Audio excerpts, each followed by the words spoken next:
Just what's the challenge of going up there? You got it 1-1 right now, but they're the best home team. You're the best road team. It just seems like a great playoff series. Should make for some good games. Yeah, that's a challenge, right? How good they are on their home ice, how good they've been there in playoffs, how good some of their star players have been there during the regular season, and McKinnon and his streaks he's had this year. A lot of challenges for us going in the next few days. Do you feel the altitude at all?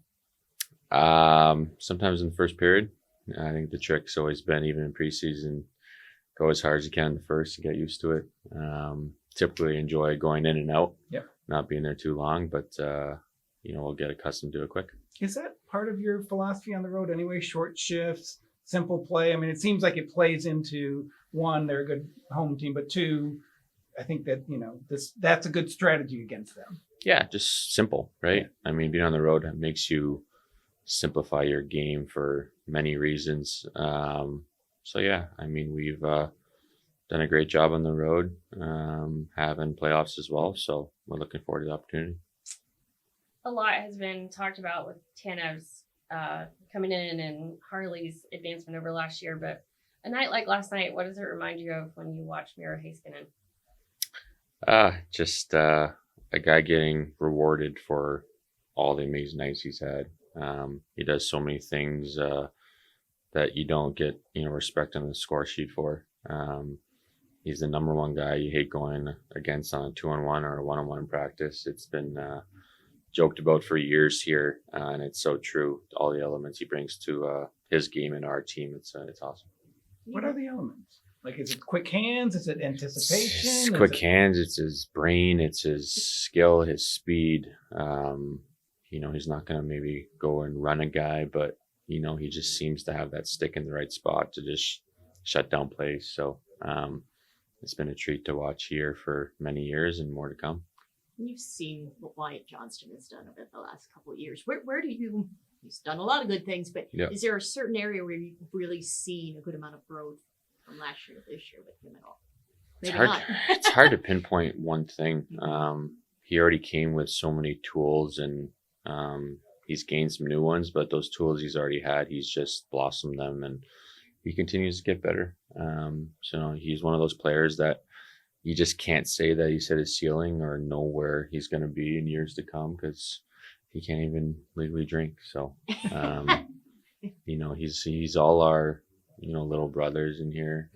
He's just the young kid that we all love and root for. And I don't know. I had someone ask me recently. I think there's been times in, guys' careers where there's players that I don't know if you're jealous of, or you're worried about maybe someone taking your spot or what.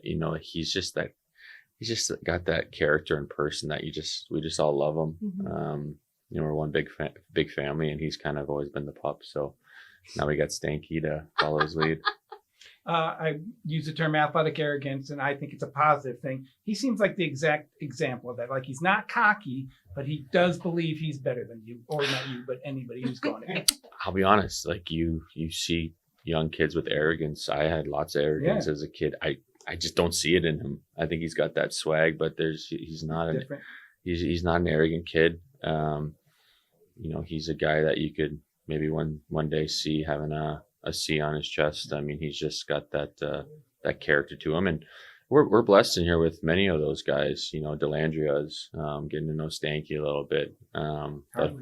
Harley, that all falls back on the upper management and who they're drafting and the homework they're doing, because they're bringing players in this locker room that it's so easy to deal with. So Go ahead. I gotta ask, the haircut. What haircut? Is that just to try to change the mojo up a little bit?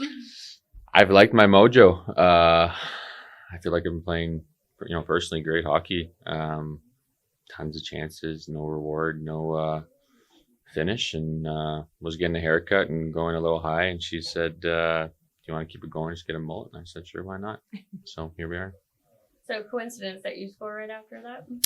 Coincidence, or it's my wife's birthday today too. So happy birthday, honey. So it all kind of just came to a head last night. It's a weird one for me. We both have been here for a long time. What is it with us and the 180-foot empty? Like, he's done this like 6 or 7 times, it seems like, hasn't it? Like, Yeah. do you remember? I mean, he just goes back there and I'm has trying it to, back. you try to think of how many goals he has and scored 5 as well. I mean, they're typically in that spot. So the empty net, they're typically dead in the heart. He knows how to hit that spot. But yeah, another guy that, goes unnoticed at times for score sheet reasons. Brings so many elements to our team with his game, PK, defensive, whatever. Jumps in the rush and does score 5 goals. So he's a guy you need. How big is it to get an empty net goal and keep the pressure? It was only 20 seconds last night, but you've had it where he's done it with a minute or whatever, and it really does take the pressure off. Yeah, it got a little quiet in there in the rink for a bit, and hey, they're a great team over there. Yeah. They're so offensive. So you got to respect that. You got to hopefully learn from these positions we've been in many times at home, especially these guys. I think games in their rink could be a little different. I mean, they come out a little differently there. The energy is a little different at the end of the game. So we'll see what happens. Thank you. Thanks, guys.